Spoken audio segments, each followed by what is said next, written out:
Estimadíssimos irmãos e irmãs, muito boa noite. Que a paz do Mestre Jesus, nosso Senhor e Guia, possa estar e permanecer no coração de cada um de nós, fortalecendo nossos espíritos, dando energia e coragem para seguir nossa jornada.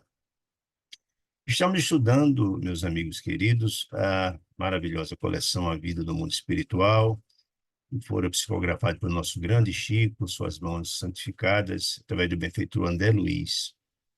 Em especial, estamos estudando a oitava obra dessa coleção maravilhosa, chamada Nos Domínios da Mediunidade. E o grande objetivo aqui é estudar a mediunidade equilibrada, harmonizada, baseada nos ensinos de Jesus. É muito interessante a gente compreender a mediunidade, que não é uma novidade. A mediunidade, desde que o mundo é mundo, ela está presente. A comunicação entre dois planos se dá desde há muito. Entretanto, nos primórdios, achava-se que os médiuns eram criaturas celestiais, figuras angelicais e etc., porque eram portador das mensagens do plano espiritual. É tanto que, outrora, nenhum rei, imperador ia à guerra, tomava uma decisão importante sem consultar os seus médios, seus bruxos, seus profetas, enfim, que eram extraordinários médios, portador das mensagens do mundo espiritual. Entretanto, só se ganhou cientificidade, na verdade, com o surgimento da doutrina espírita e com Kardec, através de seu trabalho metódico de estudo, a partir do livro dos médiuns, escrito por Kardec, que ganhou cientificidade. Até então era achismo. Acho que eu estou fazendo esse relato para a gente entender que a mediunidade, primeiro, é a sua importância, porque ele é o instrumento, ou ele é a faculdade pela qual os irmãos do mundo espiritual se comunicam conosco, mostrando que há essa estrada, que há essa conexão entre os dois planos, não é? Mas também possamos compreender que a mediunidade ela é de uma grandeza imensa, é uma matéria muito rica, muito cheia, muito complexa, muito cheia de informações, muitos que não conseguem ainda compreender a sua grandiosidade, a sua inteireza. Isso também é compreensível. Nós vivemos ainda numa época, nós vivemos num planeta de expiações e provas, onde estamos muito distantes de ter uma compreensão maior das questões celestiais, né? Nos diz Emmanuel, que é quem prefacia todas as obras de André Luiz, que as obras de André Luiz são apenas uma pequena amostra, né? Algumas informações do mundo espiritual. E a gente compreende isso até entendendo a mensagem de Jesus, quando ele dizia que a luz em excesso ele ofusca e não esclarece, não é? O mundo não tinha capacidade hoje de compreender a inteireza das informações do mundo espiritual, e muito menos dos mundos mais evoluídos. Não tínhamos capacidade de aquilatar e de compreender, então não teria utilidade alguma essas informações chegassem até nós. As informações que a doutrina espírita nos traz são as informações até de algumas camadas da Terra, que segundo o livro Uma Cidade no Além, de Egorina Cunha, através do Espírito Lúcio, também de André Luiz e de Chico e André Luiz, essa obra interessante que mostra que a Terra tem 6 camadas, digamos assim. E nós só temos informações mais objetivas até a terceira camada, até onde fica o nosso lar. Daí para frente não temos. Da quarta, da quinta e da sexta, que é a última, onde fica a governança do planeta, não temos informações. Porque não tínhamos capacidade ainda de aquilatar. Imagina o mundo, imagina a vida nos mundos felizes. Não tínhamos condições de entender isso. Sabemos que eles existem. Há informações, como, por exemplo, no livro Mensagem de uma Morta, psicografada por Chico, através de sua mãezinha, Maria, mãe de Deus, que ela fala de Júpiter, fala de Saturno, etc., mas traz informações dispersas, não tem uma informação mais aclarada a respeito desses mundos. Não tínhamos capacidade de entender, né? Não temos capacidade de entender, né? No livro Renúncia também há informações de Alcione, que habita planetas muito mais evoluídos, mas são informações esparsas, né? Não temos capacidade de compreender. Digo isso para fazer compreender a mediunidade, por exemplo. A mediunidade é uma matéria da maior importância para a doutrina espírita, aliás, é a razão de existir da doutrina espírita. Sem ela, sem a mediunidade, não haveria comunicação de dois planos, né? Nem educação, nem mediunidade, nem doutrina espírita, que doutrinas pressupõem ensinamentos, educação, orientação, aconselhamento. Nós veríamos o aconselhamento do Espírito. A mediunidade ela é fundamental. É através dela, através dos carteiros do além, dos mensageiros, dos médiuns, que essas informações chegam até nós, muito importante. Mas a própria característica da doutrina espírita ela é a progressividade. Essas informações vêm chegando até nós quando temos capacidade de assimilar essas informações. Porque não haveria interesse. Imagine, quando Jesus veio aqui, ele dizia isso, ele falava por parábolas que as pessoas não tinham capacidade de assimilar a sua mensagem de amor e renovação e transformação, não teria capacidade. Então ele trouxe algumas informações, falava por parábolas, parábolas que ditas, que eram historietas contadas, e ao ouvi-lo a gente tinha capacidade de ir assimilando alguns conceitos a respeito de sua mensagem de renovação, em detrimento da lei mosaica preponderante à época, brutal, material, baseada ainda no mundo de muita violência, né? Era uma lei muito baseada nos costumes da época, só os 10 mandamentos que eram sublimados, né? Então, Jesus tinha essa compreensão. Quando falava, por exemplo, Jesus falava a respeito dos mundos espirituais, dizia, olha, são muitas namoradas da casa do Pai, mas só dizia isso. Jesus não mais ousaria falar de colônias espirituais, não tinha a menor possibilidade. Lembremos de Galileu Galilei, na Idade Média, e, muitos anos depois da vinda de Jesus, na Idade Média, né? A Idade das Sombras, ousou dizer que a Terra não era o centro do universo, quase foi queimado na fogueira. Imagine se havia possibilidade de Jesus avançar nesses conceitos. Por isso ele nos prometeu a vinda de um novo Consolador, para poder se esclarecer, de largar conceitos, orientações, quando o homem tivesse capacidade de assimilar. E está aí a doutrina espírita, trazendo essas informações e largando os canais entre dois planos. E a mediunidade, nós também não temos capacidade de compreender. Por exemplo, se vamos estudar a mediunidade, por exemplo, de José Arigó, é algo extraordinário. Quem não viu ainda o livro, quem não leu ainda, quem não viu ainda o filme Predestinado, precisa ver, que conta a história de José Arigó. A mediunidade é absolutamente incomum de José Arigó, era uma mediunidade múltipla. José Arigó José Arigó que era um homem semi-analfabeto, um agricultor, depois foi um mineiro, trabalhar com mineração, depois um pequeno comerciante, os conhecimentos eram poucos. Mas através da incorporação do espírito de Dr. Fritz, fazia cirurgias espetaculares, e a quantidade era gigantesca. Ele fazia cirurgias complexas sobre câncer, sobre lepra, que hoje é ranciníssima, chamava lepra na época, doenças absolutamente incuráveis. Sem asepsia, usava facas enferrujadas, gilete, enfim, canivetes, fazia cirurgias que não sangravam. Como é que pode explicar um negócio como esse, gente?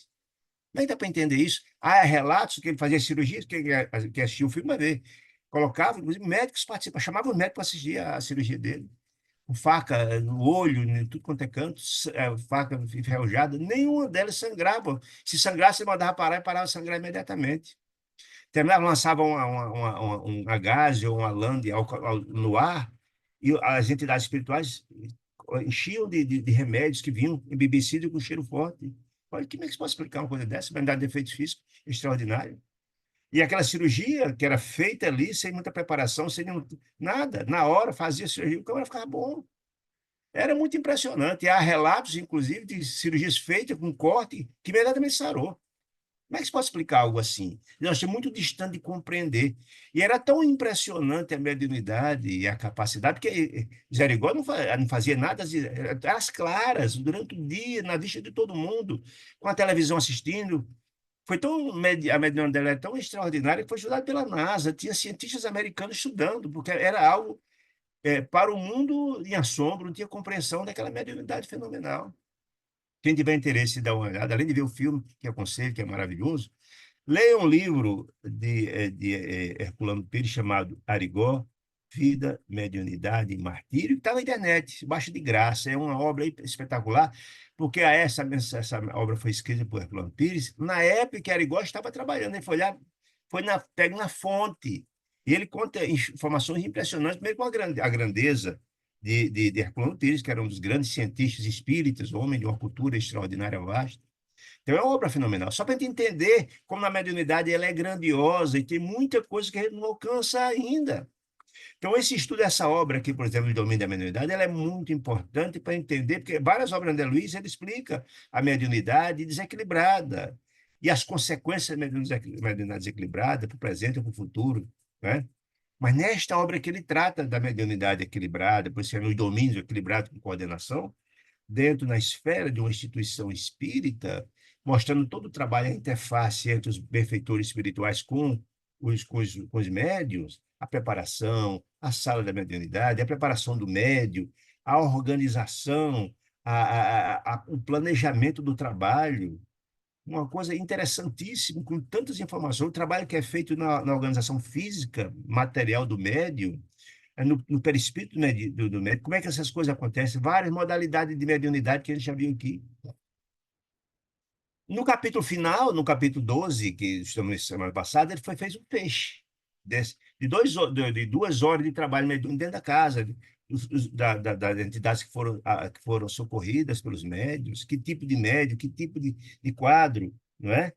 E mostra, no capítulo passado, o fecho do trabalho, o trabalho que é feito pelo benfeitor espiritual, o coordenador de todo o trabalho, que é exatamente o Clementino, através do doutrinador, o médio doutrinador, que é o Raul Silva, o trabalho todo feito, o trabalho foi feito de assistência aos médios, precisando recompor as energias despendidas. É um trabalho gigantesco, maravilhoso. E nesse capítulo em especial, quem já participou de uma sala mediúnica sabe o que eu vou dizer, ou mesmo quem estudou mediunidade sabe o que eu vou dizer também. Sempre ao final de um trabalho, o benfeitor espiritual manda uma mensagem através do médium principal, mandando informações sobre o trabalho, orientações. Isso é muito interessante. E nesse capítulo vai se tratar disso, dessa mensagem enviada pelo plano espiritual, de um mensageiro de alta envergadura espiritual, trazendo orientações importantíssimas, não só para os médios, porque certamente a espiritualidade sabia que ali estavam André Luiz e Hilário, orientados por Aulus, pegando apontamentos para escrever um livro sobre mediunidade equilibrada. E essa lição que está sendo dada nesse capítulo, de uma riqueza extraordinária, ela é muito importante para todos que leem, não só para os que trabalham na mediunidade diretamente, mas dentro do conceito de André Luiz, de Kardec, todos nós somos médios, tem uma utilidade imensa para cada um de nós nos situarmos, para a gente entender a importância do pensamento, a importância de nossas ações, nossas omissões diante da vida. Então, é um capítulo absolutamente rico e importante. Eu sempre digo, sem medo de errar, que, na verdade, essa obra, a Vida no Mundo Espiritual, é um curso avançado de evangelho prático. Isso vocês vão ver o que eu estou dizendo aqui agora, nesse capítulo. Muito bem, feitas as considerações, vamos aqui a narrativa de André Luiz, desse capítulo interessante, capítulo 3. Diz ele assim: o silêncio se fez profundo e respeitoso. Mas por quê? Lembra, todo o trabalho de atendimento do sofredor já passou. Agora, no capítulo passado, foi feito o trabalho de assistência aos médios, através do coordenador espiritual, do Clementino, certo? Então, ali é um momento de reflexão, de paz, na hora que. Por isso que é um silêncio profundo e respeitoso, porque a espiritualidade maior está atuando ali, trazendo informações, mensagens de renovação, de transformação. O grupo esperava a mensagem terminal, ou seja, a mensagem do benfeitor espiritual de orientação aos trabalhos da casa, e volto a dizer, em especial neste, tem informações muito importantes, não só para os médios, mas também para os conteúdos para essa obra, para esse livro que está sendo apontamentos para tal. Senti, diz André Luiz, que o ambiente se fizera mais leve e mais agradável. Por quê? Porque ali estava pairando o sentimento dos benfeitores espirituais. As entidades sofredoras não estavam mais naquele ambiente, já tinham sido socorridas, assistidos. Não. Era um momento de acolhimento, um momento de encerramento, um momento de orientação. Então, estava sobre a égide, sobre a orientação e sobre a coordenação dos benfeitores espirituais. Por isso que o clima era absolutamente leve e agradável. Sobre a cabeça de Dona Celina, lembra de Dona Celina? Dona Celina era a médium mais experiente, mais tarimbada, mais equilibrada, mais elevada dentre os médios da casa, que a gente já viu lá no capítulo 2, o currículo de cada um deles. Sobre a cabeça de Dona Celina apareceu brilhante feixe de luz. E por que brilhante feixe de luz, gente? Porque ela seria a portadora da mensagem da noite, ela seria o instrumento mediúnico em que o benfeitor espiritual iria falar, trazer a mensagem de orientação e consolação para todo o corpo que estava ali, de trabalhadores da casa, certo? Do coordenador do médio, e etc. Dos médios, todos eles, certo? Desde o instante que esse feixe de luz, diz André Luiz, de luz estava sobre a cabecinha dela, feixe, porque já estava sendo ela, sofrendo sofrendo no bom sentido, né? Ela sendo influenciada pelo benfeitor, ela está sob o efeito dessa influência benfazeja, né? Deste instante, vimos quem? Dona Célia estática, parada, completamente desligada do corpo físico. Ora, se estava desligada do corpo físico, ela estava desdobrada, né? Desdobrada, cercada de azulíneas e radiações. E por que azulíneas e radiações? Essas luzes nós já vimos que, na verdade, cada espírito, dependendo do estado evolutivo dele, ele tem uma claridade e uma cor distinta. Mostra o estágio de evolução de cada um deles. Então, esse espírito que estava emanando o feixe de luz sobre a cabecinha de Dona Celina, emitia cercada de azulíneas e radiações, as energias sublimadas de cor azuis. Admirado, disse André Luiz, pelo belo fenômeno que estava acontecendo ali, aquelas luzes pairando sobre a cabeça da médium que estava desdobrada, enderecei um gesto de interrogação ao nosso instrutor, que era Aulo, né, o orientador deles. E ele explicou: olha, nossa irmã Celina transmitirá a palavra de um benfeitor, veja que de um benfeitor, ele não especificou qual, que apesar de ausente daqui, ora, se era ausente dali, portanto não era Clementino. Não era Clementino o coordenador geral da parte espiritual. Não, não era. Se era ausente aqui, era alguém que não estava lá. Muito provavelmente alguém que coordenava o trabalho num plano acima de Clementino. Entenda, gente, a gente tem que compreender isso. Todos nós temos o nosso amigo espiritual, aqueles que estão acima de nós, que nos orientam. Certamente Clementino era alguém que era coordenado por essa entidade. Ele disse, ó, apesar de ausente daqui, sob o ponto de vista espacial, ele não estava, esse espírito não estava ali. Entrará em comunhão conosco através dos fluidos teledinâmicos, ou seja, de longe, não vem dali, ele não está presente, ele não está incorporando em Dona Celene, não. Ele, na verdade, ele falará através do corpo dela, do espírito dela, que ela vai reproduzir, desculpe, reproduzir a mensagem dele de onde ele estiver. Isso é absolutamente possível e tranquilo, tá? Daqui, sob o ponto de vista espacial, não, de longe, não que se fica de longe, né? Que o ligam, quem é o benfeitor, à mente da médium. Há uma conexão direta. Lembremos que isso é absolutamente possível. O espírito, por exemplo, da envergadura de Bezerra de Menezes, ele fala ao mesmo tempo em várias instituições espíritas do mundo. Segundo Divaldo Pereira Franco, doutor Bezerra, ele coordena um grupo de trabalho imenso que vem de toda a América Latina. Ao mesmo tempo, esses espíritos de uma grandiosidade, eles têm a capacidade de refletir sua mente em várias direções. Então, doutor Bezerra não significa que quando o doutor Bezerra está falando, mandando uma mensagem numa casa espírita, que ele está ali presente, não. Ele pode estar fazendo ao mesmo tempo em vários lugares, que a sua grandiosidade, a sua grandeza, irradia em várias direções. Portanto, esse benfeitor não está deixando claro que ele não está presente aqui, está mandando de longe, tá usando a teledinâmica, de longe, certo? Aí, Hilário, como ser muito questionador e perguntador, e também é importante para a nossa orientação do livro, mas isso é possível? Perguntou Hilário. Ah, responderam, mas claro. Lembro da radiofonia, do rádio, né? E da televisão, hoje, realizados amplamente, conhecido no mundo, isso é na década de 40, mas já existia televisão e rádio, né? Um homem da cidade, a cidade, pode ouvir a mensagem de um companheiro e vê-lo ao mesmo tempo, desde que ambos estejam em sintonia perfeita através do mesmo comprimento da onda. Ou seja, que é, na verdade, o rádio, não é assim? O rádio se sintoniza na AM e FM e tem o espaço, tem um endereço em cada emissora, você vai lá e você sintoniza e escuta a voz de alguém que está vindo da Inglaterra, dos Estados Unidos, do Japão, não importa. Aliás, nosso celular, a gente pega, desde lá, falo com minha filha que está na Austrália, sempre vejo, fala e vejo. Então, isso é uma coisa corriqueira, né? Então, isso é absolutamente possível, de longe se falar, né? Como as comunicações espirituais, acontece isso, né? Perfeitamente possível, né? Muito bem. Celina conhece, olha a informação dele, Celina, a médium, conhece a sublimidade das forças que envolve. Ou seja, ela tem uma percepção que a energia que está vindo para ela, a mensagem, é de um espírito sublimado, ela tem a sua sensibilidade e compreende. O médium tem essa capacidade de sentir o fluido que está chegando, se é do espírito elevado ou não, e ela foi preparada para tal, certo? Então, conhece as forças que envolve e entrega-se, seja, nenhuma resistência para que esse benfeitor possa falar através dela, mandar mensagem, certo? É diferente se fosse uma entidade infeliz, ela teria como vedar, não deixar, não permitir de jeito nenhum, já vimos isso. nos capítulos anteriores, que ela tem um controle, mesmo o espírito que incorpora nela, ela tem como evitar que aquele espírito fale o que quer. O espírito mais elevado tem a capacidade de dominar o mais atrasado e ter um equilíbrio, um controle, o que ele vai dizer ou não. No caso aqui, Dona Celina sabe que é um espírito de grande envergadura espiritual, que vai utilizar do instrumento dela para passar a mensagem. Então, ela se entrega com toda tranquilidade, equilíbrio.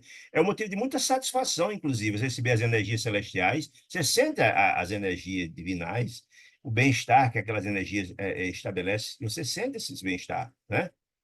Entregas confiante, assimilando a corrente mental que a solicita, ou seja, há uma solicitação do benfeitor a ela, que ela adere, que vai com toda tranquilidade, se entrega para possibilitar essa mensagem, né? Irradiará a comunicação lição, veja aí a informação. Comunicação lição não é uma mera comunicação corriqueira, trivial, não. Comunicação lição, por isso que eu digo, acho que essa comunicação é muito mais detalhada e importante, que vai atender não só aqueles amigos médios que vão ouvir essa mensagem, mas aí esse livro se destina também à educação dos médios, todos que venham a ler. E todos nós somos médios, portanto, tem uma importância muito grande para todos nós lermos essa obra toda, e esse livro em especial, esse capítulo, que traz informações da maior valia para o dia a dia de cada um de nós. Né? Irradiar a comunicação lição, automaticamente. Qual acontece na psicofonia sonambúlica, porque o amigo espiritual lhe encontrará as células cerebrais e as energias nervosas com as teclas bem ajustadas de um piano harmonioso e dócil. E aí eu queria fazer um parênteses interessante, que eu coloquei aqui entre parênteses, todas essas observações que estão entre parênteses são sempre nossas. Lembra da comunicação de Antônio Castro, médium sonambúlico, que foi até Oliveira, um espírito que foi trabalhador da casa, estava no plano espiritual, e ele se encontrou com ele, mandou a mensagem dele de lá onde ele estava no plano espiritual para a casa, e o espírito e a mensagem de Antônio Castro era verbalizada pelo seu corpo que estava na casa espírita. Por que essa aqui não é diferente? E a explicação é muito singela para a gente compreender. Lembremos que Oliveira tinha desencarnado há poucos dias, e nessa fase do recém-desencarne, o espírito passa por uma fase de adaptação, e ele não tinha condições ainda, em função dessa fase de adaptação dele, há uma certa perturbação, e é natural se adaptar ao plano espiritual. É tanto na verdade, Castro foi até, porque ele não podia vir, Oliveira, até ainda a casa da comunicação. E a coordenação da casa tinha interesse em saber como é que ele estava. Por isso que Castro foi até onde ele estava. É diferente, sonambúlico. Desse caso aqui, não é diferente. Dona Celina vai trazer a comunicação de um espírito equilibrado e elevado, e está na esfera dele, ela só recebe a comunicação pelo pensamento. Como o rádio manda mensagem, você capta no seu receptor, na sua onda, no seu FM, naquele endereço do rádio. É a mesma ideia. Né? Por isso a diferença, só para a gente entender, lá no capítulo 11 desse livro, a comunicação de Castro, mandando a mensagem de Oliveira, está lá no plano espiritual, só para a gente entender. Mas como é que o dele foi diferente? Estou explicando aí que eu aprendi a entender, para ter essa compreensão. Certo? Então, a sintonia, tudo na vida é sintonia, a gente precisa entender isso. Como, na verdade, a dona Celina estava sintonizada com esse benfeitor espiritual, ele encontra todas as facilidades, como está dizendo aqui. É meio que ele encontra nas células cerebrais e nas energias nervosas como se fosse uma tecla de um piano. Ele manda com fluidez, com facilidade imensa. Então, essa comunicação à distância é absolutamente possível, como falei. Doutor Bezerra fala para vários centros do mundo inteiro ao mesmo tempo, pela sua capacidade para outros lugares do mundo, porque ele tem essa grandiosidade de irradiar sua mensagem, de mandar sua mensagem para vários lugares ao mesmo tempo. Muito bem. Deixa eu passar aqui um pouquinho. Muito bem. Vamos ver aqui. Acho que passou mais de uma página aqui. Opa. Muito bem. O assistente emudeceu. A assistente que Dona Celina, certo? Não, Aulos que estava dando essa explicação para André Luiz para André Luiz e Hilário, se calou, né? Fixando o olhar no jato de luz safirina. A safira é uma pedra maravilhosa que é de uma cor azul, exatamente a cor da luz que estava lá. Você fala luz safirina, certo? De luz que se fixava mais abundantemente a apropriar-se de todos os ângulos do recinto. Ou seja, essa luz que era emanada por esse espírito superior, esse sublimado, vinha até Dona Celina, que ela, e se espraiava. Esse jato de tinta espraiava em todo o recinto, impregnando positivamente todo o sítio, todo o recinto, a sala mediúnica, se beneficiava com a energia desse benfeitor espiritual. Tinha essa capacidade de emanar sua energia sublimada para todos aqueles locais, certo? Contemplei o circunstante, disse André Luiz.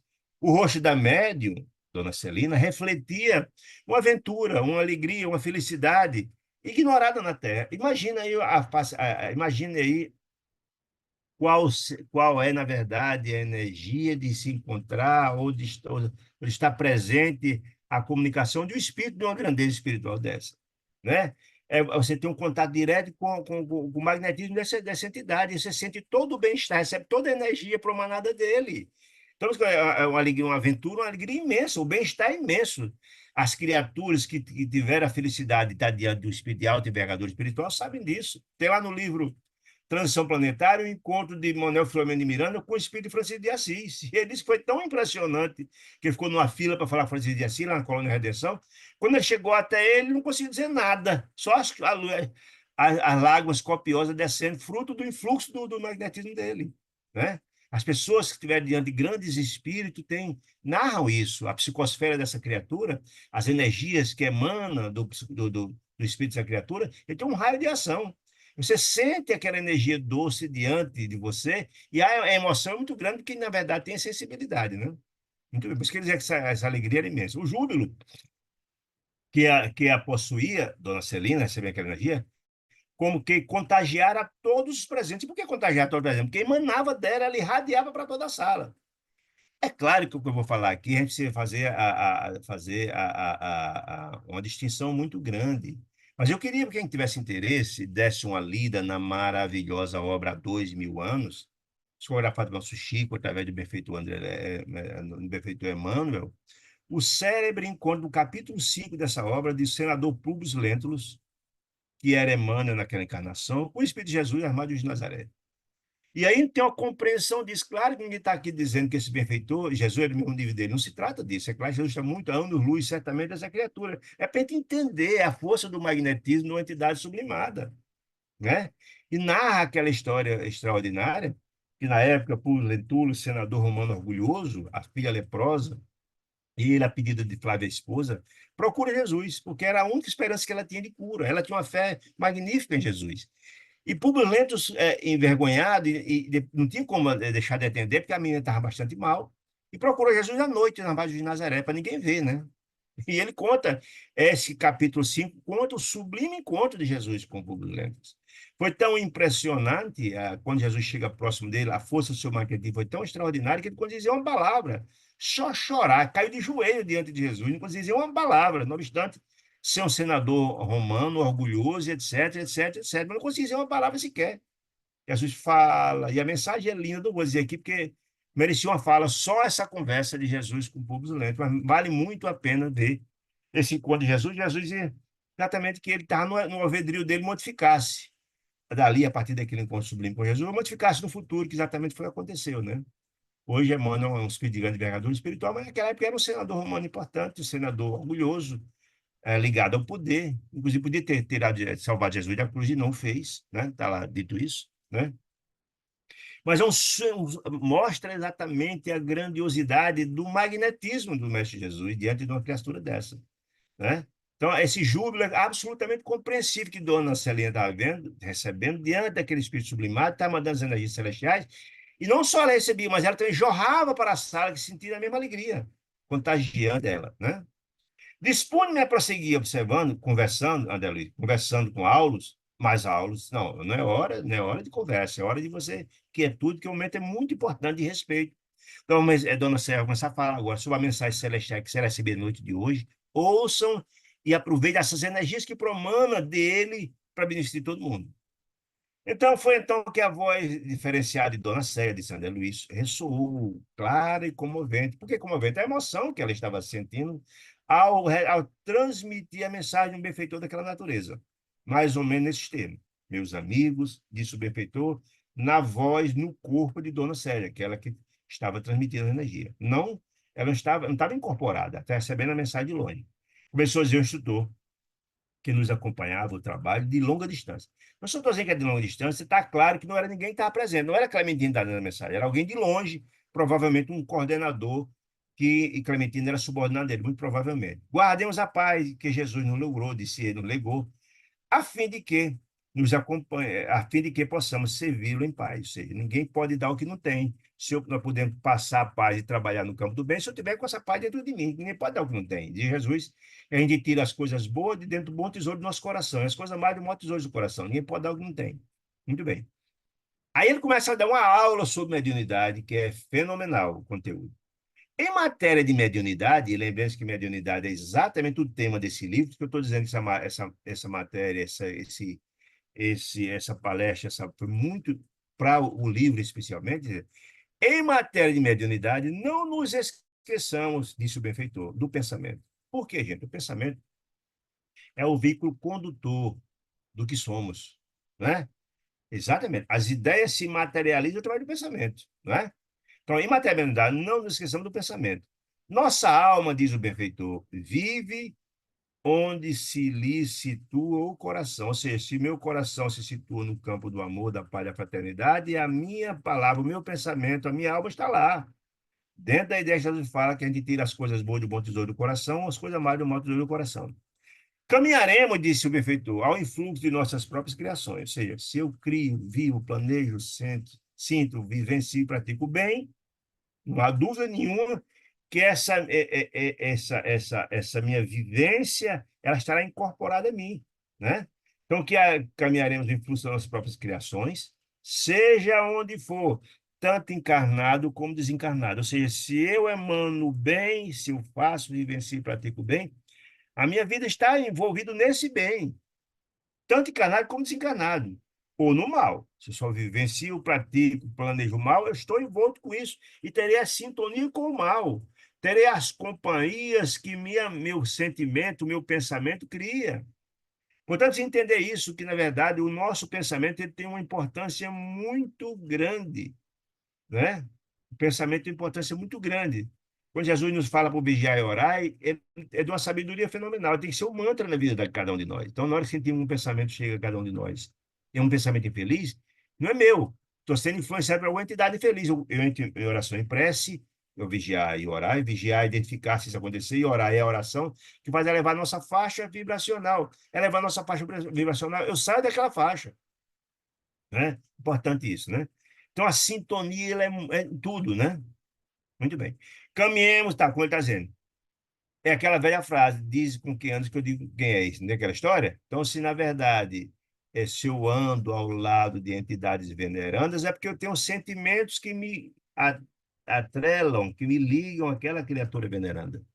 Se eu vivo e ando e gosto de estar presente com entidades frívolas, desequilibradas e harmoniosas, que eu sou daquela turma, eu me sinto bem estando com aquela criatura. Então, o ambiente que faz é você, isso é fato. Olha só, a gravitação gravita em nosso redor, a força gravitacional nossa, a gravitação do campo mental da nossa mente é tão incisiva quanto na esfera da experiência física. Você, o que é que quer dizer com isso, gente?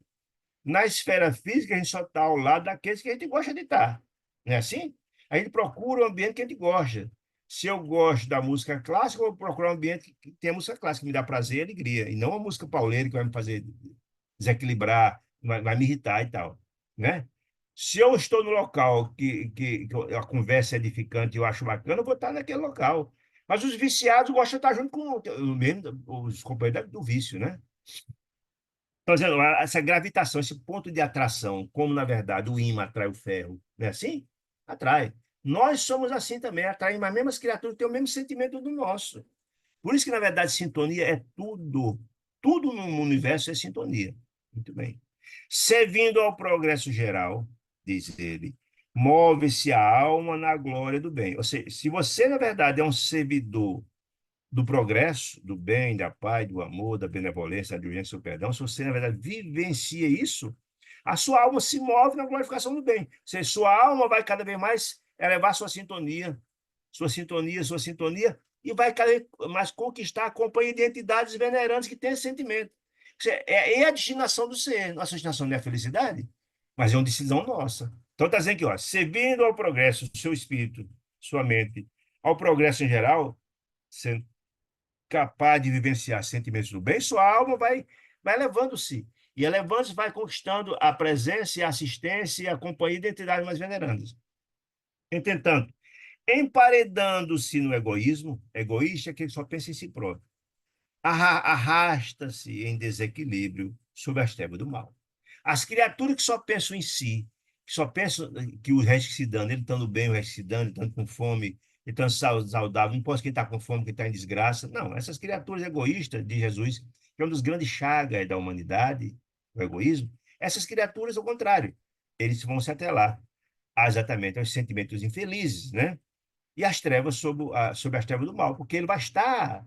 Esses sentimentos são contrários à lei de Deus, contrários à caridade, contra o amor, à fraternidade, etc, etc.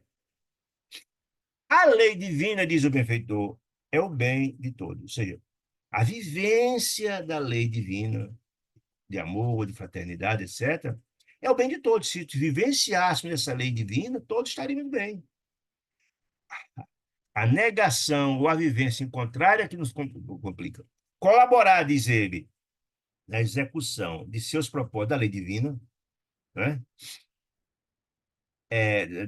Nos seus propósitos sábios, da lei divina, é iluminar a mente e clarear a vida. É claro, se eu vivencio essa lei divina do amor, da caridade, etc, etc, quanto mais vivencio, mais entesouro em meus corações essas energias celestiais.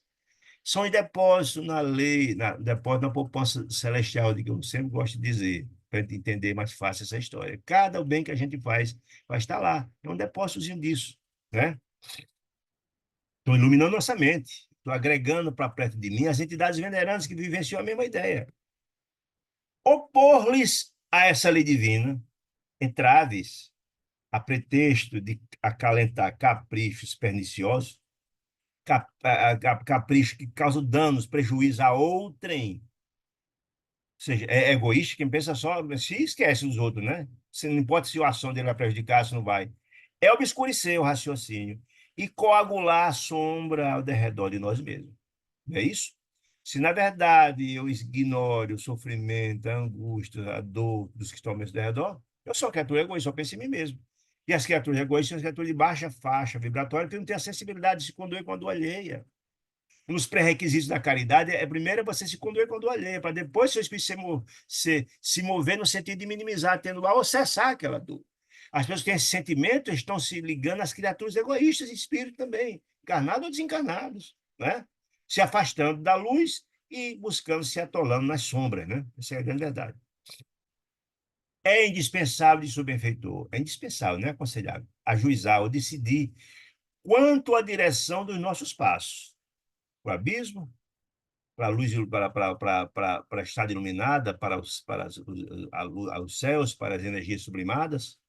É dispensável juizar, a decidir qual a direção devemos nossos próximos passos, de modo a evitarmos o nevoeiro da perturbação e a dor do arrependimento. Ou seja, todos nós que seguimos os passos do erro, do abismo, vamos cair nele, não tem jeito. Como está dizendo aqui, virá a perturbação, o arrependimento, o sentimento de culpa, e virá depois, né? No domínio do espírito, disse ele, não existe neutralidade. Ou você é da luz ou você é das sombras. Não existe essa neutralidade. Ou você serve a Deus ou ao mamon, como diz o Evangelho, né? Ou você serve o bem, ou você serve o mal. Esta não há neutralidade. Evoluímos com a luz eterna, se sigamos a luz, o ensinamento do Evangelho de Jesus, segundo o desígnio de Deus, que na verdade o Evangelho nada mais é do que a mensagem de Deus aos seus filhos, portador, Jesus o portador, ou estacionamos na treva conforme a indébita determinação do eu. Ou seja, se eu ignoro o chamado de Deus, Deus deseja a nossa felicidade, nos chama, mas temos o livre-arbítrio. Se eu quero, na verdade, se eu ignoro e sigo um caminho ou outro, eu terei a minha responsabilidade serão minhas. Eu tomei o caminho de destino, não obstante está aqui. O Evangelho nada mais é do que uma estrada iluminada, asfaltada, bacana. Se seguirmos, chegamos à luz, chegamos à paz, chegamos ao amor, à sublimação. Mas se eu, na verdade, quero pegar o atalho escuro, pô, vai ser a responsabilidade minha responsabilidade. Eu assumi a responsabilidade, né? Determinação do meu eu. Não é o aconselhamento. Quando o amor nos chama, a gente ignora, vem a dor reparadora. A dor ensina a gemer, diz o dito popular. Muito bem. Não vale, diz o benfeitor, encarnar-se ou desencarnar-se simplesmente. Não.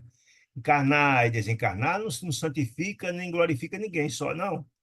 Todos os dias, disse ele, forma-se, faz isso, todo dia morre e nasce gente, todo dia, todo dia, todo dia. Não é o fato de você morrer e virar anjo, como algumas pessoas imaginam, ou de voltar e virar anjo. Não. Você volta e se matricula na escola da vida para aprender a lição se não aprendeu ainda. Mas se você não aprender ainda, vai continuar nos mesmos erros. Não basta só encarnar ou desencarnar, disse ele. Vale a renovação. Vale aprender as lições que será submetido da nova matrícula na escola da vida, na sua programação.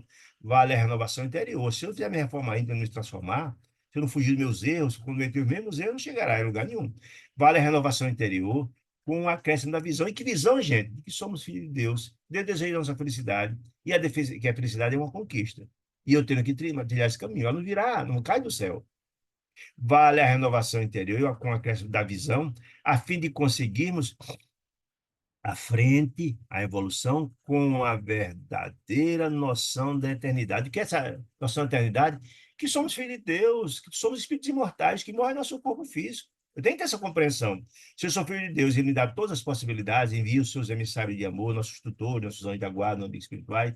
Se eu seguir, eu vou chegar à felicidade, né? Renovação interior, em que nos desdobramos, deslocaremos no tempo, né? O tempo está aí e Deus nos dá todas as possibilidades para quem tem o maior proveito possível. Consciência pesada, e que só tem consciência pesada quem tem as culpas, né? Que alguma coisa não foi bem. Consciência pesada de propósito maligno, do mal que a gente fez, reveste os remorsos. Os remorsos exatamente a consequência, as culpas, os remorsos desses atos infelizes. Referta, cheia de ambições desvairadas ou denegrida de aflições, não pode senão atrair forças semelhantes que a encadeiam, na verdade, que guardam, que prendem no cadeado a turvelins infernais. Não é assim, gente? Então, se eu, na verdade, vivencio, planejo, pratico o mal, não tem jeito. Eu vou estar encadeado, estar junto, preso a essas entidades infelizes com qual eu comungo esses pensamentos. Eu atraio para próximo de mim. Se eu tenho a ideia de fazer o mal, uma morte de alguém, eu praticar um assalto ou fazer o mal a alguém, eu recebo exatamente os aconselhamentos dessa turma que vem em sintonia para junto fazermos satisfazer com isso. Responsabilidade minha, mas também dessa criatura que assim pensa, né? É isso que ele está dizendo. Aí, e a obsessão, que é? Diz a obsessão é sinistro conúbio, ou seja, ligação, sinistro coligação da mente com o desequilíbrio com as trevas. Então, por que existe a obsessão? A obsessão só existe quando a nossa mente ela, ela existe a brecha para que a entidade inferior venha e coloque a tomada dele. E só existe a brecha se tiver sentimentos infelizes, desarmoniosos, desequilibrados, de ódio e ressentimento. A entidade vem, coloca a tomada e fica alimentando aquele sentimento. Obsessão é isso. Aí o que é que Jesus nos aconselhava? Vigiar e orar. Identificado isso, o que a gente faz imediatamente? Entra em prece, entra em orações, porque se eu levo minha faixa vibracional, eu mudo de faixa. Se mudar de faixa, a tomada será arrancada, porque eu não tenho mais nenhuma sintonia com aquela criatura. Por isso, o vigiar e orar que Jesus ensinava tem que ser um mantra na vida de cada um de nós. Vigiar e orar. Muito bem. De treva, tararara, arrependimento, total, neutralidade. Total, eternidade, vale, visão, sim, consciência pesada, tá, estou aqui na frente, obsessão, tá. Pensamos, tudo está falando da força do pensamento, gente. Na mediunidade, ele é importantíssimo. Vigiar e orar. O quê? O pensamento. Pensamos e imprimimos existência ao objetivo idealizado. Ou seja, se eu penso e aquele pensamento fica lá, no mal, e eu não mudo, eu não consigo identificar, e faço o vigiar e orar, se eu continuo pensando, e imprimimos a existência ao objeto idealizado. Aquele pensamento, a materializar aquele pensamento. Estou ligado a ele. Se eu não mudar aquele pensamento, sentimento feliz, eu tenho que buscar pressa modificar isso. O resultado, a resultante visível de nossas cogitações mais íntimas, ou seja, o resultado de meus pensamentos mais íntimos que eu não modifiquei, denuncia a minha condição espiritual. Se a gente só pensa em raiva, só pensa em ódio, só pensa em vingança, só pensa em fazer o mal, Não, sim, minha posição espiritual. As criaturas venerando jamais têm um comportamento dessa natureza. Não, porque a gente dá o que tem, não é isso?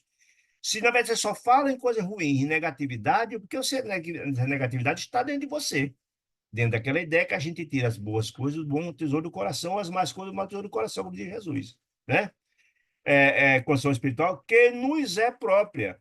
E quantos se afinam com a natureza de nossas inclinações e desejos, aproximam-se de nós. Por quê? Pela sintonia, pelas amostras de nossos pensamentos. Então, se eu tenho aquele pensamento constante no mal, vou atrair para perto de mim quem? A turma do mal. Não é assim que funciona? Gente, é assim que funciona. Os hipocondríacos só falam em doença, só falam em doença, só pensam e falam em doença, falam em doença. A doença é atraída para ele. Só fala em doença, só vive doente. Os hipocondríacos só vivem doente, que só fala em doença, só atrai doença. A criatura que só fala em bebida, em bebida, em bebida, em bebida, atrai as criaturas que gostam de bebida. Se não tem dinheiro, aparece alguém que pague a bebida. A turma só fala no crime, termina arranjando parceiro para praticar o crime. É assim, tudo é sintonia. É isso que estamos dizendo. A gente atrai as criaturas afins conosco, é a sintonia. Se persistirmos nas esferas da esfera mais baixa da experiência humana, a vivência, o pensamento, a vivência, a prática, os que ainda jordaneiam nas linhas da animalidade nos procuram, atraídos pelo tipo de nossos impulsos inferiores, absorvendo as substâncias mentais que emitimos e projetamos de nós. É uma permuta. E os elementos que se nos fazem portadores, ou seja, as entidades infelizes, perturbadas e cheias de trevas, se permutam essas energias. Um está retroalimentando o outro. Os processos de obsessão não são isso. E se você tem esse sentimento infeliz, se encontra outro mesmo sentimento, se realimentando. Você quer manter um crime, quer fazer uma coisa grave, quer usar uma droga, etc., já atrai outro que não tem o mesmo pensamento. Normalmente, as criaturas que são viciadas em álcool, em droga, etc., as entidades infelizes, o mesmo sentimento, estimulam a pessoa a vivenciar isso, para que ele sinta também o prazer. A gente já viu isso no processo de vampirismo, né? São os canecos vivos, como diz lá no livro Voltei, né? Como diz também alguns outros autores. Imaginar é criar, diz ele. Imaginar é criar. Ou seja, significa, se eu imagino uma coisa o tempo todo, se eu estou pensando o tempo todo, eu estou criando. E esse pensamento tem vida. Lembra que a gente já estudou lá atrás as formas de pensamento? O que é a forma de pensamento, gente? É um pensamento que a gente tem que é alimentado. O pensamento vem o tempo todo e vai criando uma forma que é ao lado da gente. Como, na verdade, é uma energia, essa energia, o fluido cósmico universal é um fluido cósmico, que ele é plástico, ele vai amoldurando uma forma, essa forma vai ficando lá do lado. Se essa forma for no campo do bem, da prática de atos venerandos de bem, essa forma aí, ela capta as energias dos espíritos venerandos e ela é a ponte para essas energias celestiais vir se incorporar a cada um de nós. Mas se for sentimento da infelicidade, de crime, de desarmonia, de desequilíbrio, de ódio, essa forma de pensamento será um instrumento utilizado para os processos obsessivos, né? Então, porque o pensamento tem vida, a gente tem que vigiar o nosso pensamento, vigiar e orar. Volto a dizer, o conselho de Jesus é extraordinário. Então, imaginar é criar. E toda criação tem vida e movimento, é a história da forma de pensamento. Ainda que ligeiros, impondo responsabilidade, nossa, de quem tem esses pensamentos, né? Nossa, a consciência que se manifesta. Então, nós temos muita responsabilidade nos pensamentos que a gente externaliza, porque esse pensamento externalizado ele pode influenciar para o bem ou para o mal, né? E como a vida ele está falando tudo do pensamento, gente, que pensamento tem importância muito grande na mediunidade. O médium tem sintonia com entidades venerandas ou da luz ou das sombras, conforme o pensamento dele. E como a vida e o movimento se vinculam, a vida, o dia a dia nosso, e o movimento da vida se vinculam aos princípios de permuta, ou seja, você dá e recebe, você dá e recebe. As entidades ao seu lado, você dá e recebe. Você recebe aconselhamento, você dá aconselhamento, é essa convivência. Como você tem um amigo encarnado, não é? Você vai lá, você aconselha ele, ele aconselha. No mundo espiritual também é assim, né? Então, e como a vida e movimento se vinculam aos princípios de permuta, é indispensável analisar o que damos. Por que o que damos? Porque a gente colhe o que planta, não é assim como Jesus dizia? A gente recebe em conformidade com o que a gente dá. Se eu dou a luz, recebo a luz. Se eu dou amor, recebo o amor. Se eu dou o ferro, recebo o ferro. Se eu dou a sombra, recebo a sombra. Se eu dou a justiça, recebo a justiça. É assim. É indispensável analisar o que damos, a fim de ajuizar, de ter uma compreensão quanto àquilo que vamos receber. É equivalência, gente. É equivalente. Eu dou uma coisa do bem, recebo do bem, dou do mal, recebo do mal. Quem apenas mentaliza em angústia e crime, o tempo todo, angústia e crime, miséria e perturbação, o tempo todo, 24 horas, poderá refletir no espelho da alma dele, da própria alma, outras imagens que não seja desarmonia e sofrimento? Não, porque o espelho da alma está refletindo o que ele tem dentro dele, né? Não pode ser luz se ele não tem luz dentro dele, se ele não tem amor, que só está perturbação, miséria, crime, angústia, não, né? A gente dá o que tem, né? Ninguém pode dar o que não tem. Um viciado, eu achei interessante essa observação, um viciado entre os santos, viciado, entenda viciado, em droga, em bebida, ou em ato obsceno, em qualquer que for, um viciado entre os santos, não lhe reconheceria a pureza dos santos, de vez que, em se alimentando das próprias emanações que ele emite, de energia deletéria, extremamente feliz, não conseguiria enxergar senão as próprias sombras. Por quê? Primeiro, não vai ter sintonia. Os santos que estão ao lado dele não vai ter a sintonia, que ele sequer vai captar a presença dele, que é outra sintonia, né? Ele vai exatamente, ele vai contemplar as energias, as emanações dele próprio, né? E vai faltar a sintonia, não vai conseguir entender a pureza dos santos, e não vai ter nem sequer condição de vê-los, nem senti-los. Quem vive a procurar pedra na estrada, certamente não encontrará pedras, apenas calhar os pedras sobreviventes, sobreviventes. Alguns vai lhe furar. Se é quem pratica o mal, quem pratica o mal, quem faz o mal, vai terminar encontrando o mal e se machucando, inclusive, com fruto dessa ação com o mal, né? Quem se detém indefinidamente na medição da lama, olha que interessante, quem na medição da lama estará ameaçado de afogamento do lodo. Faz parte, você está lá na lama, no lodo, vai terminar assim, se atolando no lodo. É isso que está dizendo. A gente lida com o que tem, você está chafurdando, né, onde você está, no local se encontra, né?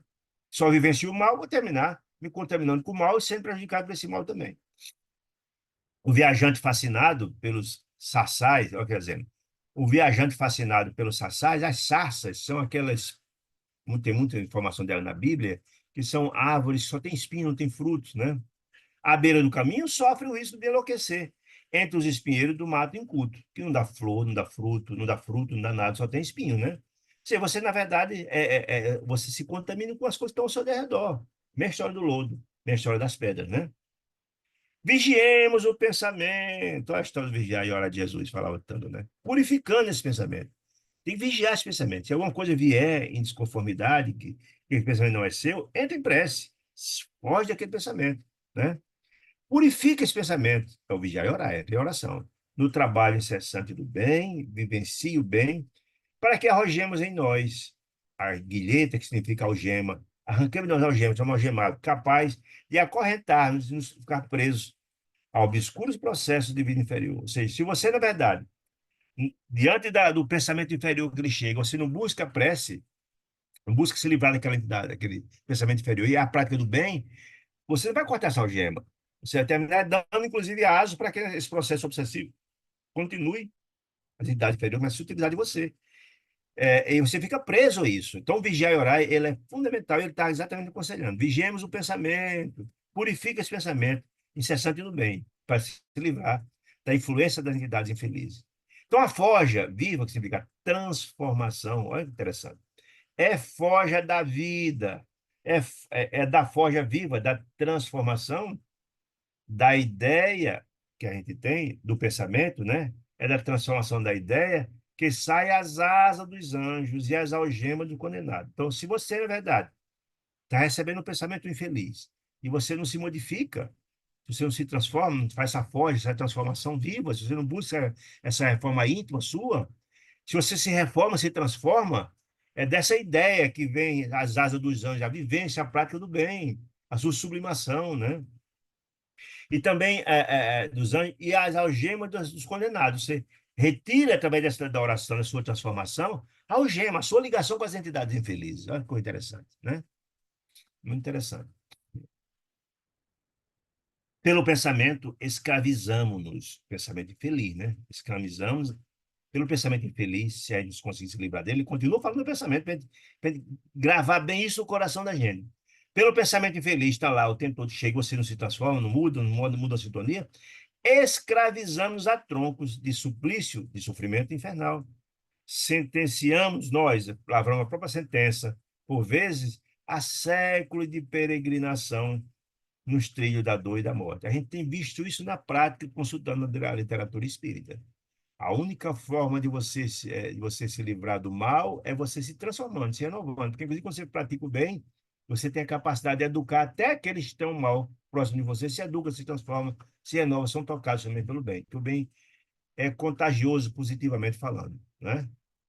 A mediunidade torturada, se é mediunidade a serviço das entidades das sombras, a mediunidade sem Jesus, como bem gosta de dizer Martins Peralva, né?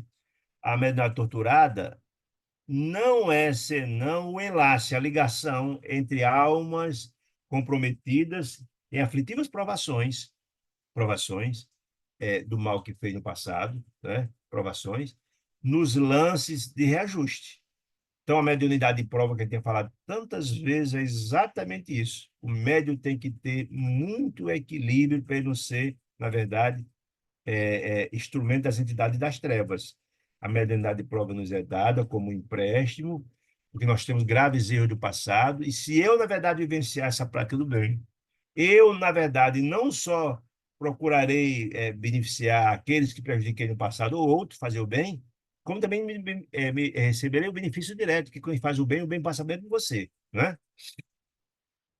E para abreviar o tormento que flagela de mil modos as entidades que praticam a mediunidade torturada, é, a consciência reencarnada ou desencarnada, quando nas grades expiatórias é imprescindível atender à renovação espiritual, porque é o único meio, não é? É o único meio de recuperação da harmonia. Então, está dizendo, olha, mesmo que a gente venha numa situação difícil, em cumprir uma expiação difícil ou uma aprovação difícil, mesmo sob a influência do mal, a gente precisa se buscar a renovação, a transformação, porque é o único meio de buscar a harmonia, se livrar. Porque na hora que você se renova, se transforma, você tem o condão de transformar, inclusive, aqueles infelizes que estão ao seu redor. Satisfazer-se alguém com o rótulo, isso é interessante, essa informação. Satisfazer-se alguém com rótulo em matéria religiosa, porque algumas pessoas dizem, eu sou agora espírita, evangélico, eu vi muito essa história. Católico, estou salvo porque eu estou eu escutei isso com uma pessoa outro dia. Estou salvo, estou na religião tal, estou doando dízimo, estou salvo. Como se fosse milagre. Isso não existe, gente. Isso é enganação imensa. O que salva, o que transforma o homem é a sua renovação interior. Não é o fato de estar na religião A, B ou C. Aliás, a religião não salva ninguém, deixa claro, né? A religião é um instrumental que Deus cria, que tem os seus valores e seus ensinamentos. Se você utilizar esses ensinamentos e vivenciar na prática, ele será de grande valia para sua renovação. Não é o fato de você estar lá que você está salvo, está melhor, não. Se você vivenciar os ensinamentos da religião, aí sim, toda religião é boa nesse aspecto, de lá Telésforo no livro Mensageiro. Toda religião é criada por Deus e, portanto, todas são santas em seu propósito, né? Por quê? Satisfazer-se alguém com um rótulo em matéria religiosa, sem qualquer esforço de sublimação, de renovação, de transformação, é tão perigoso para a alma quanto deter uma determinada uma designação honorífica entre homens com menosprezo da responsabilidade que ela impõe. O que quer dizer com isso, gente? Não, porque tem algumas pessoas que acham que é palestrante espírita, é padre, é pastor, é sei mais o quê, tá certo, tá salvo. Isso é um erro grave. Não, ao contrário. A responsabilidade é muito maior, porque você conhece os ensinamentos, você tem que vivenciar. Olha, ó, título de fé não constitui meras palavras acobertando-nos deficiências e fraquezas. E aí eu lembro, quem não leu, volte a ler lá, o capítulo 7 do livro Obreiros da Vida Eterna. Vale muito ler, porque lá na história do padre Domênico, que era padre e abusar das suas funções para abusar mulheres, etc, etc, etc. Desencarna uma situação dramática e vai para a região difícil da região da Treval.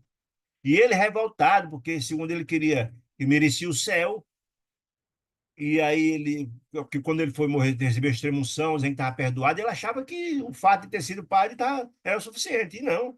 Estava lá sofrendo, e etc., e muito foi resgatado lá pelos benfeitores espirituais, mas muito revoltado com Deus, porque o fato de ele ser sacerdote, e um padre ter dito na hora da morte dele que ele estava perdoado dos pecados, que ele achava que ia para o céu direto, né? E não é assim, não funciona assim. Então, o fato de você ter um título religioso, a responsabilidade é muito maior, porque você conhece e é um dever de praticar aquilo que você compreende e que, na verdade, você ensinou, estudou para isso.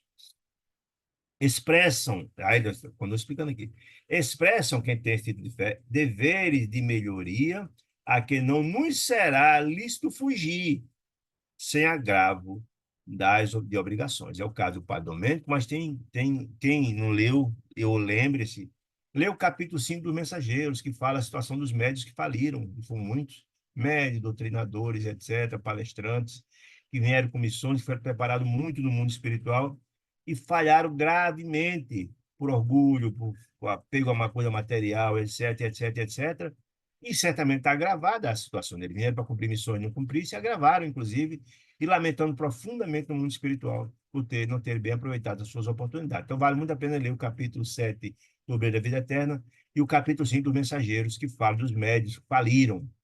E tem depoimentos impressionantes lá, a gente refletir a respeito de nossas responsabilidades. Em nosso ciclo de trabalho, quando ele fala do nosso ciclo de trabalho, está falando do trabalho religioso, da mediunidade. A mediunidade é o caso do ciclo de trabalho. Desse modo, não nos bastará o ato de crer e convencer. Não, só ter a fé e convencer os outros. A fé sem obras é morta, dizia Tiago, né? A fé sem obras é morta. Nós temos que colocar essa fé em movimento. O que é, na verdade, é a caridade, é o amor em movimento. Essa fé a serviço do próximo, né? A frase que Dona Celeste disse, que eu nunca esqueci, de Madre Teresa de Calcutá, que eu achei maravilhosa: as mãos que oram, as mãos que trabalham, que ajudam, são mais santas do que as bocas que oram. É fato. É maravilhosa essa frase, que retrata isso, né? Não basta dizer, basta orar. Eu creio, e você convencer os outros, mas eu faço. Se eu não coloco essa fé a serviço, que é exatamente a caridade do movimento, a prática, a vivência do amor e do evangelho é muito mais importante que só a compreensão e crer nela. Ninguém é realmente espírita. Olha que informação interessante. Espírita, à altura desse nome, e aí precisa entender a altura desse nome, porque ser espírito, o que é ser espírito? É a vivência do evangelho redivivo de Jesus na sua pureza originária. Então, espírita é aquele que luta para podar suas más inclinações, ser melhor hoje do que foi ontem, como dizia Santo Agostinho, amanhã é melhor do que hoje. É isso. Então, ninguém é realmente espírito à altura desse nome, tão só porque haja conseguido a cura de uma escabiose renitente com o amparo de uma entidade amiga, uma receita psicografada, por exemplo, e se decida, por isso, a aceitar a intervenção de além-túmulo, ou seja, se ele recebe a comunicação espiritual na sua existência. E ninguém é médio na acepção mais elevada da palavra do termo, na mediunidade com Jesus, né? E ninguém é médio na elevada conceituação do termo, se você for, na verdade, aquele que é portador da luz dos benfeitores espirituais, somente porque se faça o órgão de comunicação entre criaturas visíveis e invisíveis. Só porque você conversa com os espíritos que são medianeiros, você, na verdade, é um médium na sua acepção grandiosa do termo, né? Não. Na verdade, você precisa vivenciar. Para conquistar a posição de trabalho que nos destinamos, o que nos destinamos, gente? Lembremos que todos nós, está lá no Mensageiros essa informação, viu? Todos nós que viemos para encarnar, não vai encarnar, entra na fila, não é assim. Nós temos uma programação, nós temos um mapa reencarnatório com uma programação do que devemos fazer. Então, quer dizer assim, ó, para conquistar a posição de trabalho com que nos destinamos, que foi destinado, planejado no mundo espiritual, está dizendo isso, de conformidade com os princípios superiores, que nos enaltece o roteiro. Que roteiro é esse? Lá o cronograma, lá o nosso mapa reencarnatório é necessário concretizar-lhe a essência de nosso estado, vivenciar aquilo que está lá no projeto. Se eu não vivencio, como tá, os médicos faliram, está lá no capítulo 5 do Mensageiro, né? Por intermédio do testemunho de nossa conversão ao amor santificante. É a vivência do evangelho puro de Jesus. Essa é que nos diferencia, nos transforma. Então, um médium verdadeiro, para ser ele o portador da luz, ele tem que ter essa vivência, amor, renúncia, estudo, disciplina, caridade, e por aí vai, né? É isso que eu estava dizendo. Então, uma lição extraordinária, maravilhosa para cada um de nós. Porque se não formos médios, nós não temos uma mediunidade exacerbada, uma mediunidade, mas pelo menos todos nós sabemos que somos médios, então temos conexão o tempo todo com todos, com quantidades espirituais, né? Mesmo que não tenha uma mediunidade ostensiva e trabalhe na mediunidade, todos nós somos médios, recebemos e emanamos energias. O pensamento é muito importante, por isso que o título é Pensamento e Mediunidade. Não bastará, portanto, meditar a grandeza de nosso idealismo superior. Não basta só pensar, meditar sobre isso, né? É preciso substanciar-lhe a excelsitude em nossas manifestações de cada dia. É preciso viver a história que a fé sem obra é morta. Nós temos que viver, não é só pensar, tal, não. Os grandes artistas de ser sabem colocar a centelha de seu gênio numa simples pincelada, para um quadro, num conduzido bloco de mármore para um talhador, um artesão, ou nas mais ingênuas composições musicais. Bota a sua genialidade e está resolvido o problema. As almas realmente convertidas ao Cristo, aqueles que estão a serviço do bem, da mediunidade com Jesus, lhe refletem a beleza. Ou seja, para, na verdade, eu refletirmos a beleza de Jesus, eu preciso me renovar. Porque se eu não me renovar, se eu não crescer espiritualmente, eu vou ter sintonia com os benfeitores que trarão esses conceitos de Jesus. Olha aí. As almas realmente convertidas ao Cristo lhe refletem a beleza nos mínimos gestos de cada hora. Olha aí. Num conselho, num sorriso, num abraço, numa compreensão de um ato difícil. Seja na emissão de uma frase culta, diz ele, na ignorada cooperação em favor dos semelhantes. Se eu faço bem sem importar a quem, não precisa dizer fiz o bem, fiz a caridade a alguém, não precisa estar decantando por aí fora, né? Você fez o seu... E sim, na ignorada cooperação. Ninguém sabe que eu cooperei, mas eu fiz meu trabalho lá. Ou na renúncia silenciosa que a apreciação terrestre não chega a conhecer, o anonimato, né?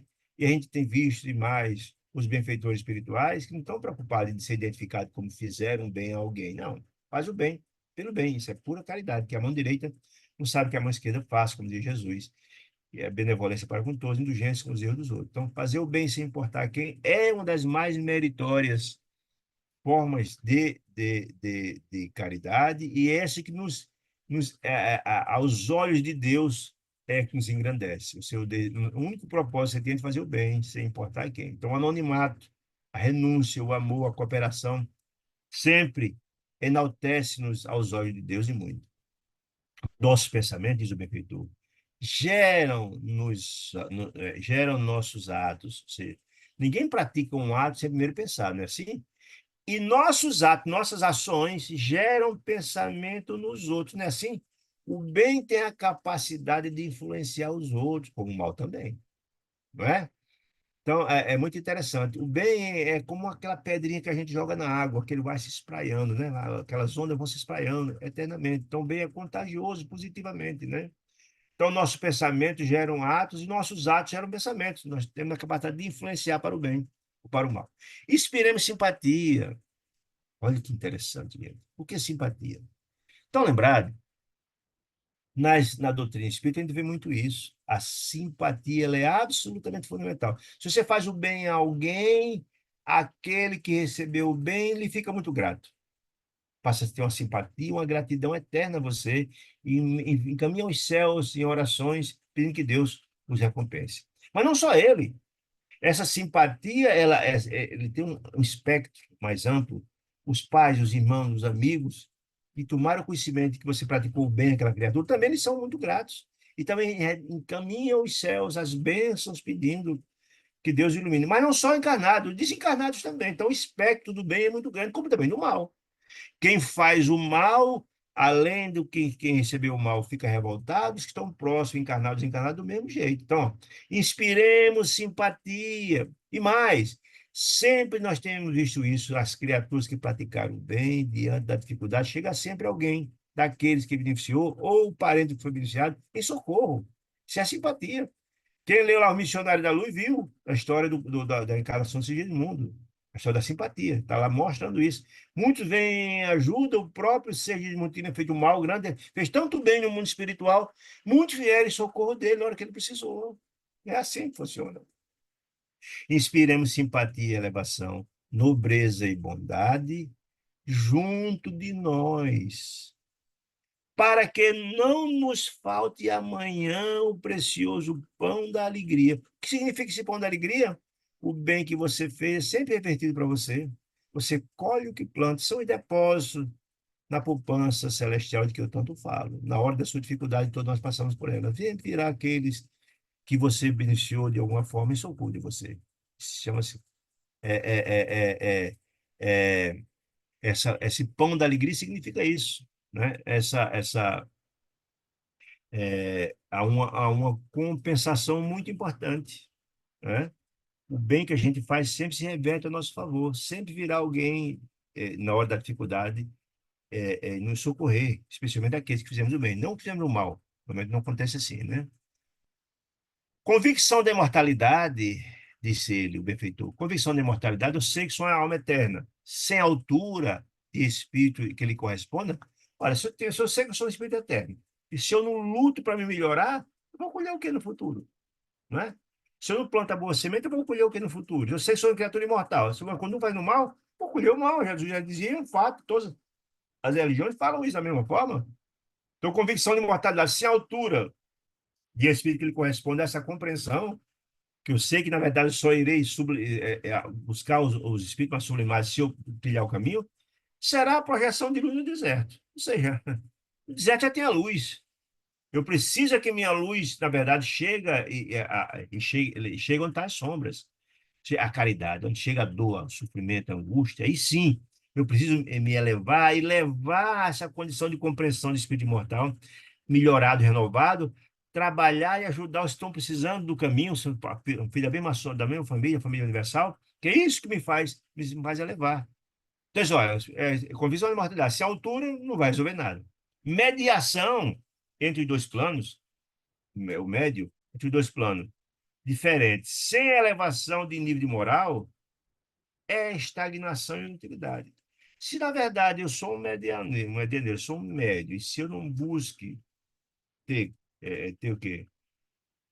Se eu não busco ter educação, se eu não busco me melhorar, fazer me reformar, se eu não busco ter disciplina, eu vou alugar algum, eu vou ser portador, vou estagnar, não vou a lugar nenhum, talvez até ser portador das entidades das sombras, não é?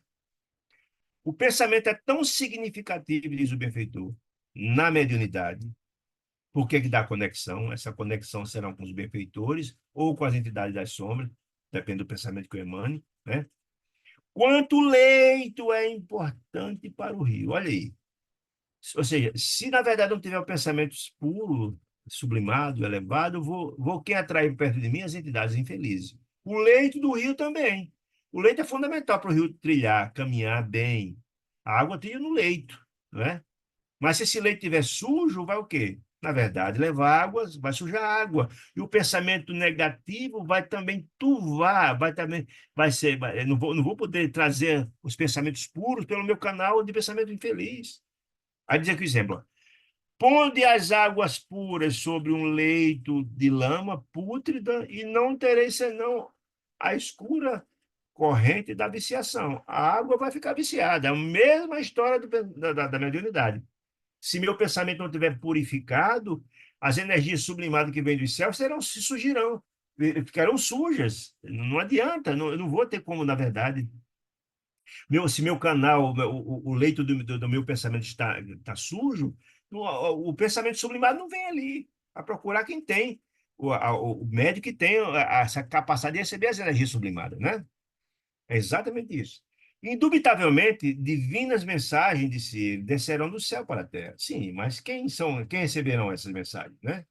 O tempo todo as mensagens chegam. Céu para a terra. Entretanto, para isso que essas energias desceram do céu divinas, para isso é imperioso construir canalização adequada, pensamento limpo, que se o pensamento estiver sujo, ele não vai utilizar-se de um pensamento sujo, vai procurar aquele que tem um sentimento limpo. O médium que, na verdade, vivencia os ensinamentos de Jesus. É isso. Jesus espera pela formação de mensageiros humanos capazes de projetar no mundo as maravilhas do seu reino. Espera. É preciso que temos capacidade para tal. Deus não nos dá um fardo maior do que podemos levar, né? Mas ele não utiliza o canal inapropriado para mensagem sublimada, de jeito nenhum.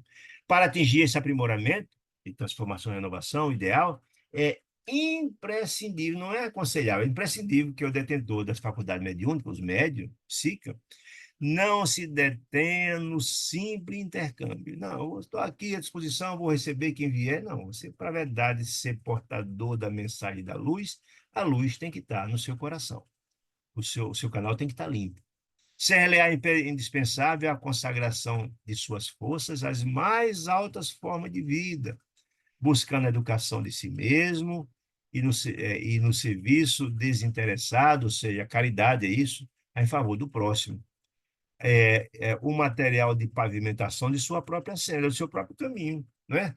São as condições, são os pressupostos, gente. Educação, renovação, reforma íntima, disciplina. Se você não tem isso, você não vai conseguir evoluir. A comunhão com os orientadores do progresso, os espíritos iluminados, espiritual do mundo, através do livro e a informação, essa informação que estamos tratando do livro aqui, a matéria do livro, nos enriquece. A leitura sublimada nos enriquece de conhecimento, acentuando-nos o valor mental. Quanto mais lemos e absorvemos essas informações, vamos modificando, estudando, vendo como esse livro está trazendo as informações importantes. E a, e a plantação da bondade, de bondade constante, traz consigo a colheita da simpatia. Então, eu busco as informações, colhido nos livros, etc., vivencio e virá colheita, sem nem dúvida. A simpatia, essa simpatia que eu falei dos benfeitores espirituais, quando a gente faz o bem, a gente sempre terá o bem de volta de quem beneficiou. Sem o qual o celeiro ou o depósito, celeiro é aquele depósito do mantimento, né? Da existência se reduz à furna de desespero e desânimo. Ou seja, eu não poderei colher coisas boas, se eu não poder colher a luz, o amor, a fraternidade, se eu não me renovar, não me transformar. Então, se eu, na verdade, plantar as coisas boas, meu celeiro vai estar lá cheio de coisas boas, do fruto do que eu plantei, do fruto que eu plantei. Mas se, na verdade, eu só fiz coisas ruins, só plantei coisas negativas, a colheita será de coisas ruins. Será uma fruta de desespero e desânimo, será o fruto que eu colhi. Não basta, diz o benfeitor, ver, ouvir ou incorporar espíritos desencarnados para que alguém seja conduzido à respeitabilidade. Não, não é todo médico que tem respeitabilidade. Irmãos ignorantes ou irresponsáveis enxameiam, como é natural, todos os departamentos da Terra em vista da posição evolutiva deficitária em que ainda nos se encontra as coletividades do planeta, muitas vezes sem qualquer raiz de perversidade propriamente dita, milhares de almas despidas do inventório denso, ou seja, desencarnados, praticam o vampirismo. Veja quem estudou o vampirismo, gente, é importante isso. Vampirismo, junto dos encarnados invigilantes, porque tem sintonia com eles, simplesmente no intuito de prosseguirem colados às sensações do corpo físico, das quais não se sentem com suficientemente coragem para desvencilhar. O que ele quer dizer com isso, gente? Não basta você ser um médium para ter respeitabilidade.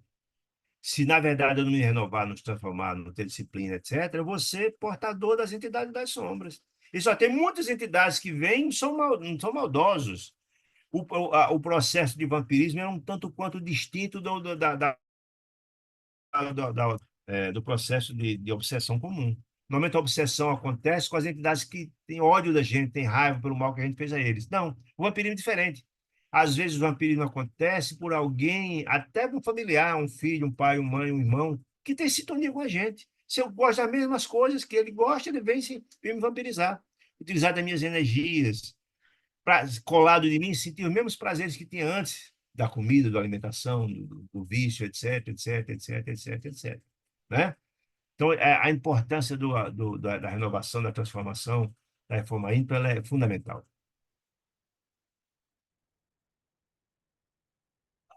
Isso é demasiadamente claro, disse ele, em todos os planos da natureza, ele disse ele, não só no humano, não, disse ele. Não há fruto de árvore nascente. Ou seja, o que quer dizer com isso? O homem que não se renova, ainda está nascente, verde, e não cresceu, não tem fruto. A madeira não desbastada, você pega um tronco tosco na floresta, é incapaz de servir. Você não vai fazer daquele tronco tosco se não desbastar, não polir, uma mesa, um móvel, uma talha, não, com eficiência, no santuário doméstico.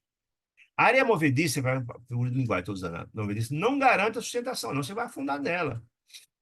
Não se faz luz na candeia sem óleo. Você pega uma lamparina, se não puder não colocar o óleo ali, não vai dar luz. O carro não transita sem com isso, onde a picareta não estruturou a estrada. Se a estrada, se não foi consertada, se não foi aplanada, se foi organizada, não haverá um trânsito bacana.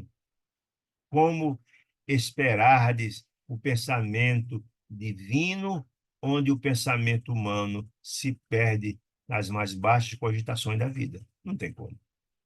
Não há como, na verdade, o médium imagine que vai ser portador das entidades, das mensagens celestiais, das entidades luminosas, se ele não se renovar, se ele não se transformar, se ele continuar árvore verde, se ele continuar sem iniciativa, sem renovação, sem maturidade, sem aprendizado. Não.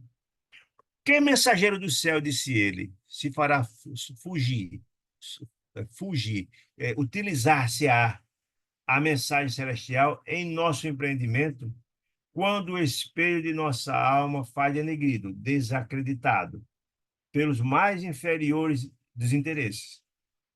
Não tem como as entidades venerandas procurar as entidades, os médios que não tenham capacidade para recepcionar. Não é possível isso. Em vão buscarei, continua dizendo, em vão buscaria a estrela retratar-se na lama de um charco. Se na verdade a estrela brilhante e bela, ele não vai refletir na lama, só na água pura, não é assim? É assim que funciona. Água turva, suja, não vai muito bem na lama. Amigos, pensamos no bem e executemos-lo. Pensemos e vivemos o bem. É essa a receita da transformação. Tudo que existe dentro da natureza é ideia exteriorizada. Olha que coisa bacana. Tudo que existe na natureza é ideia exteriorizada, materializada. Aí você olha, o universo é a projeção da mente divina, o sublime. O universo, a beleza, a florestas, a água e tal. É o pensamento de Deus, o sublime, o universo. E a Terra, qual a conhecemos em conteúdo político e social, é produto ou resultado da mente humana. E assim, as desgraças que estão aqui não tem a ver com Deus, ao contrário, da falta do conhecimento de Deus.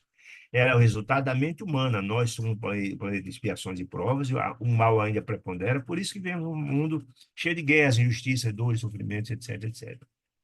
Civilização de povos, disse ele, culturas e experiências constituem forma de pensamento, ou seja, um retrato daquele momento. Vimos lá, por exemplo, a civilização romana deturpada, cheia de vícios, cheia de sentimentos infelizes, desequilibradas em todos os sentidos, né? É a forma que ele pensava naquele momento, naquela época, é um retrato daquele momento, através dos quais evoluiremos, sim, todos nós evolvemos, todos nós evoluiremos gradativamente, iremos nos transformando incessantemente para a esfera mais alta, que é a destinação de todos nós. Lembremos que somos filhos de Deus. Somos Deus, como dizia Jesus. Então, nós temos uma destinação, mas é preciso forjar, transformar, renovar, conquistar essa felicidade. Atentemos, disse o benfeitor, pois, para a obrigação de autoamento, ou seja, da conquista dessa felicidade. Ela só virá se nos transformemos, se fizermos nossas reformas. Sem compreensão e sem bondade, sem compreensão e sem bondade da dificuldade dos outros. E a bondade, compreensão significa benevolência para com todos, bondade, e a indulgência com os erros dos outros, compreensão e sem bondade. Irmanar-nos-emos aos fios desventurada rebeldia. Se não tem benevolência e indulgência, não tem como. Eu, na verdade, se não tiver nisso, eu vou ter sintonia com aquelas entidades infelizes e ficarei irmanado com eles, preso a eles. Sem estudo, que é fundamental, e sem observação, demorar-nos-emos indefinidamente entre os infortunados expondo da ignorância. A estagnação. É preciso agir. Ninguém progride se não tiver uma ação proativa, né? Estudo, renovação, que nós conhecemos todo. Inovação, transformação, disciplina, etc, etc. Amor e sabedoria, disse ele, quem vivencia o amor e sabedoria, são asas com que faremos o voo definitivo. Eu tenho amor e sabedoria, estou ascendendo, ascendendo e tendo contato com o ser mais elevado por sintonia, no rumo da perfeição, da perfeita comunhão com o Pai Celestial. Escalemos o plano superior, instilando pensamentos de sublimação, estamos vivenciando naqueles que nos cercam. Ou seja, se vivemos em nosso lar, em nossa casa, numa comunidade com sentimentos inferiores e infelizes, temos que estimulá-los, sem obrigar, estimulá-los a viver o sentimento de nobreza, de renovação, sentimentos de bondade, de fraternidade, etc. Até no mundo espiritual. Se você tem ao seu redor criaturas ainda infelizes, os obsessores se educam a partir da educação do próprio obsidiado. Isso é fato.